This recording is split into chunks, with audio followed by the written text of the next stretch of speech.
Just come off a long stretch of Sea of Thieves, so I was looking for something different. So, how about a swashbuckling co-op game with cannon battles? Cha-ching? Anyway, I'm a semi-respectable fool who also likes ships. Perfect. Ship of Fools, created by Fika Productions and published by Team 17, was released in the heady wonder years of 2022. That's the same crazy year that an actual ship of fools got lodged sideways in the Suez Canal. I'll let you sheeple decide if that's just a coincidence or evidence of the far-reaching mind control of the secret society of lizard people. Ship of Fools is a roguelite, not roguelike. I'm not telling you this for your benefit, but to help clear it up for myself. I had to actually look this one up because I feel like people, probably me, kick these terms around interchangeably like hacky sacks.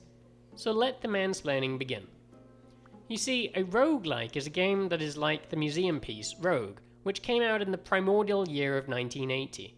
It's miserably punishing, featuring permadeath, which means you are frequently afforded the chance to see all of your hard work irreversibly disappear forever, and to meditate on what time is, and what the wasting of it means to you. A roguelite, on the other hand, is a game that has elements of Rogue, but is polite enough to respect your time. So in this game, even though you'll frequently die, a lot of your hard-earned stuff gets carried over into your new life. It's like karma, but combined with a generous rollover policy.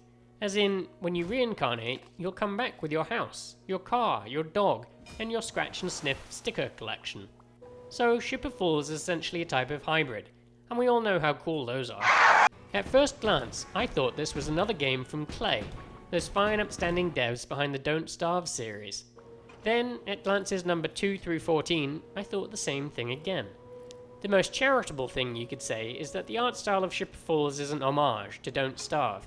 But I'm not French, and I'm feeling like a little bit of an asshole, so I'm just gonna call it derivative. Seriously though, look at a side-by-side screenshot comparison and tell me I'm not going bananas. It's just as well that this is a great art style, well worth imitating. So, in Ship of Fools, you take to the seas, navigating straits full of various dangerous things attempting to sink you, before finally confronting a boss, and then repeating the whole thing over and over again, which is basically just a massive analogy for life, is it not? I have completed the main game, and can tell you it's a fairly short, intense, and rewarding experience. In about 6 hours, my co-op buddy and I were able to shoot and loot our way through 3 different biomes and defeat all the bosses. It was a joy. They've really bullseyed the sweet region of flow that exists between difficult and easy, between stress and boredom. The core gameplay loop is so tightly tuned that you'll die, and often, but you'll want to immediately get back up and plan your next run. And in case 6 hours of unmitigated fun doesn't sound like quite enough bang for your buck, then consider that they have since released the Great Lighthouse update that adds a whole load of post-endgame replayability. I mean, seriously, check this out. Each brightness level of the lighthouse adds some kind of handicap that ramps the difficulty, but completing a run at that brightness level also rewards you with something new and shiny. And it looks like there are 15 levels of brightness, so... in other words, you could keep sailing these seas until the cows come home. And they demand to know where their dinner is, and then you have to awkwardly explain that instead of making them a fresh bale of hay, you've been playing an amazing co-op action strategy roguelite game about ships and shooting cannons. But instead of responding, they just give you that look that cuts to the bone, the one that says, "I am a deeply disappointed bovine." The main thing you do in the game, aka the gameplay, is a frantic, action-based multitasking kind of thing, akin to patting your head and juggling flaming bowling pins, where you have to fire cannons, repair the boat, reload the cannons, and repel boarders. It's tense, and you're frequently barely in control, always on the edge of making a ship-sinking mistake. But the coolest thing about Ship of Fools is how well they managed to combine the action with strategy.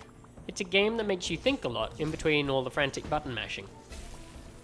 And herein lies the game design learning moment. There's a scarcity of resources that can only be applied in a limited configurability, meaning you can't just take and use everything you come across, but you'll have to make difficult decisions about what to take and what to leave behind.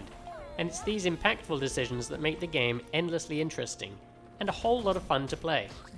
So remember kids, interesting decisions are the heart of a lot of great games.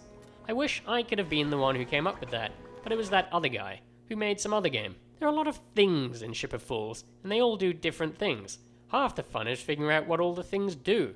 There are multiple ships and new characters to unlock, ammo types, trinkets that function as buffs, cannon types. In other words, more variables and modifiers than there are acorns in a hyperactive forest. You can and will debate/argue with your co-op buddy the best use of your limited resources, the different ways to build out your boat, and the different roles you each will play on each new run.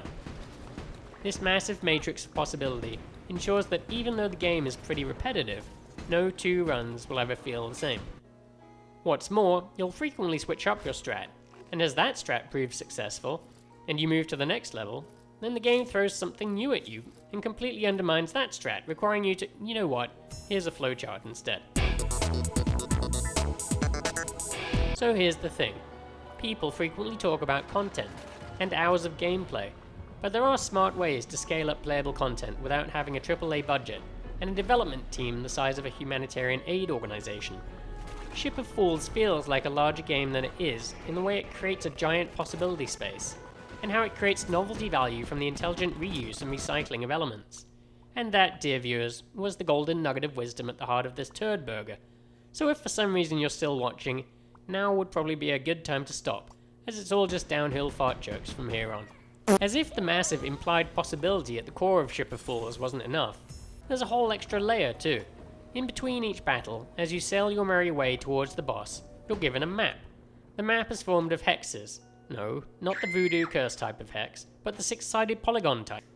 You'll have to choose which of the various reward types you want to pursue, which forms another interesting decision. Should you sail here and pick up the trinket, or head over there and pick up some extra shields to buff out your ship? You can't do both, you fool! And then, because the devs are twisted geniuses, every 3 turns, the dark area where you confront the boss encroaches from the right side of the map, randomly consuming available tiles, and further altering your decision-making matrix. It's this randomness, in combination with your careful, agonized planning, that makes the game so good, and keeps it feeling fresh and interesting, every single run. I played Ship of Fools in co-op only, so I can't comment on what it's like solo, but I can say that the multiplayer experience is great. There's, of course, a whole lot of yelling and hurling insults back and forth.